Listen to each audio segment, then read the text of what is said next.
இம்புட்டு வயசுல ஆத்த என்னை இங்க கூட்டிட்டு வந்துச்சு.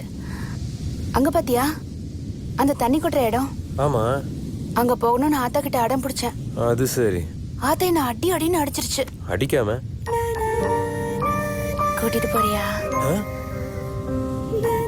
அந்த நுனிக்கு